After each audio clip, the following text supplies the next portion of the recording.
तिमीसँग गेम खेल्दै गर्दाखेरि त्यो प्रीतिसँगै कोसँग गेम खेल्दै गर्दाखेरि तिमीले मलाई साह्रै नमिठो गाली गर्यौ क्या हो कि नभन मैले गाली गरेको होइन के मैले गाली गरेको होइन त्यस्तो हैन र अर्को कुरो भनेको चाहिँ हैन तिमीले मेरो गोबर खाँदै गरेको गोबर चाट्दै गरेको भिडियो पनि पोस्ट गरेछ राम्रो लेखेर पोस्ट गरेछ थ्यांक यू सो मच हैन लाइभ गरेको सुन भाइ तिमीले मलाई जति मलाई मेरो भिडियो स्क्रिन सेयर लगाएर पनि हैन तिमीले भिडियो पोस्ट गर्यौ भने हैन लगाऊ तिमीलाई फुलको झटारो म हान्छु तिमीले मलाई ढुङ्गाको झटारो हान्यौ भने हैन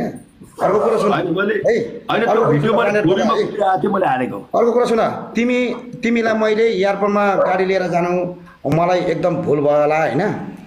भुल भयो होला हैन त्यो कुरो म मान्दछु तर के छ अमृत दाइ नमस्ते अमित दाइ नमस्कार है के छ हो ठिकै छ र अर्को कुरो भनेको चाहिँ हैन ब्रान्डेड बोका तिमी भनेको हैन नजिकैको मान्छे हो र अर्को कुरो भनेको चाहिँ ममा के गल्ती छ भने भन तिमीलाई मैले जुन दिन तिमीले मलाई फोन गरेर त्यो दिन मैले एउटा अपाङ्गलाई सपोर्ट गर्न गएको थिएँ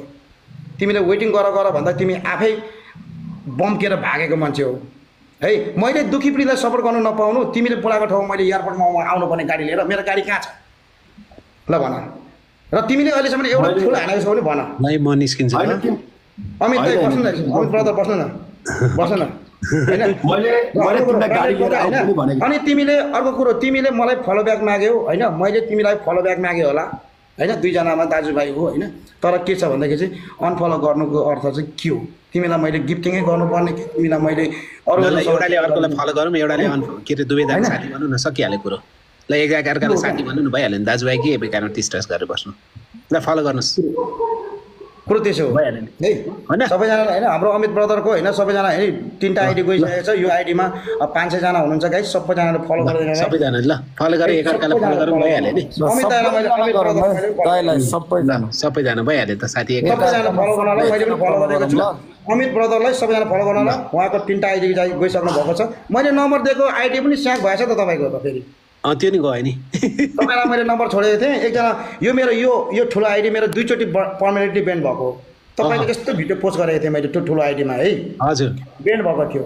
अनि मेरो साथीले यो आइडी पनि दुईचोटि अस्ति भर्खर पनि ब्यान भएको थियो फेरि रिटर्न आयो एकचोटि तपाईको कतै मेरो साथीले तपाईको ट्राई गर्दाखेरि हुन्छ कि बा अमित भने त्यही भएर तपाईलाई मैले फोन गर्न खोजेको थिएँ कुरा फोन नम्बर हैन फोन नम्बर दिएको थिएँ फेरि त्यो आइडी पनि पो उडेछ त तपाईले फोन नम्बर दिनुभएको थियो अनि मैले फोन गरेँ त्यो नम्बरबाट निकालेर तपाईको त्यतिखेर स्विच अफ थियो हजुर अनि त्यसपछि नम्बर मलाई यसमा छोडिदिनु न भइहाल्छ हजुर म यसमा नम्बर छोडिदिनु न म तिमीलाई गाउँको कसले छुरी हान भन्दैछन् नि कसले छुरी हान्छ मलाई चाहिँ नचाहिँदो खै गाउँकोले कहाँ कसले छुरी हानेर त तिमीलाई त बिहेमा कहाँ भन्दैछन् के भन्छ यो ब्रान्डेडले यार के कुरा ब्रान्डेड बोका हैन तिमी सही ढंगमा हिँड सही ठाउँमा गेम खेल सही ठाउँमा गर हैन तिमी अलवेज मेरो हिजोको दिनमा भाइ हो अहिले पनि म रेस्पेक्ट उत्तिकै गर्छु जुन तिमीले व्यवहार गरेको छौ त्यो व्यवहार ठीक हो कि हैन यो तिमीले भन ल हो कि हैन मैले के गरेको छु दाइ मैले के गरेको छु यार म यता सुन्नुस् अमित ब्रदर उनले मलाई फोन गर्दैछ है मैले कुनै पनि दुखी पीडित हजुर प्लिज मलाई बचाइदिनुहोस् भन्नु भने म त्यो ठाउँमा जाने कि उसलाई मैले भेट्न जानुपर्ने त्यो ठाउँमा जाने नि त्यो दुखी पीडित भाटामा जाने हो नि छो अनि त्यतिमै रिसाउने म भ्याइन अमित ब्रदर म सच्ची भन्नुपर्दा कि कसम मलाई छातीमा हात राखेर कसैले पनि एउटा फुल दियो भने हैन म इज्जत गर्छु है तर ब्रान्डेड बोकाले के भनौँ है मैले कसैलाई मैले एक दुईवटा फुल हाने भने हैन अमृत पनि यस्तोमै बिगो भनेर यस्तो हात देखाउँछ यार त्यो हो नगरौँ एकअर्का त्यस्तो झगडा नगरौँ हामी गाउँको छिमेकी हो दाइ अमित ब्रदर गाउँको छिमेकी हो ब्रान्डेड बोका यार मैले के काम गर्छु भन्ने कुरो हैन म भिख माग्छु टिकटकमा तर मैले दुखी पीडितलाई मैले सपोर्ट गरेर हिँडेको छु कसम होला अहिलेसम्म 1 रुपैयाँ टिकटकको खाएर पाएको छु न यार ब्रान्डेड बोका यार तिमीले के सोच्छौ एकचोटि मेरो घर आऊ न